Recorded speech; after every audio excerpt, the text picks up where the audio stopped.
അല്ലടാ, നിന്നെ ഇപ്പൊ കഴിഞ്ഞ ആഴ്ച എന്തിനാ സസ്പെൻഡ് ചെയ്തേ? അത് ഞാൻ നിരപരാധിയാ. നിങ്ങൾ ഇത് കേൾക്കണം. കഴിഞ്ഞ ആഴ്ച സ്കൂളിൽ വരാൻ വേണ്ടി ഞാൻ 1 മണിക്കൂർ ലേറ്റ് ആയേ. അപ്പൊ അനൂപ് സാർ എന്നോട് പറയുക, അച്ഛനെ വിളിച്ചിട്ട് ക്ലാസ്സിൽ കയറിയാൽ മതി. നീ എന്നാ ചെയ്തേ? ഒരു അധ്യാപകൻ പറഞ്ഞ എങ്ങനെയാണ് കേൾക്കാണ്ടിരിക്കണേ? ഞാൻ പുള്ളിയുടെ അച്ഛനും അച്ഛൻ്റെ അച്ഛനും മുത്തച്ഛനും നിന്നെ വിളിച്ച്, എന്നിട്ട് ഞാൻ കുറ്റക്കാരൻ. അത് ഞാൻ ചെയ്തത് തെറ്റാണോ? അവൻ ചെയ്തത് തെറ്റില്ലല്ലേ? ശുദ്ധ തെണ്ടിത്തരം. അല്ലാതെ അതിനൊന്നും പറയാൻ പറ്റത്തില്ല. ആ ശരി, നീ സപ്പോർട്ട് ചെയ്യില്ലേ? ഇല്ല. ഒറ്റ അടിക്കും ഞാൻ, 10 അടിക്കും. +1 തോമച്ചേട്ടൻ എന്റെ കൂട്ടാൻ ഇടിക്കട്ടോ. വേണ്ട. ഇടിക്കട്ടോ. വേണ്ടത്. മാട് പോലെയുള്ളവനൊക്കെ എന്നെ കണ്ട് പേടിക്കണം. ഡോറ അല്ല, അത് ജനല. അതല്ല ഡോറ.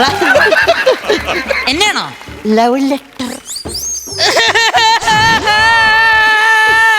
നീ എന്നാണ് ഈ നനഞ്ഞ മൈനയുടെ ഫിഗർ കൊണ്ട് കരയുന്നേ?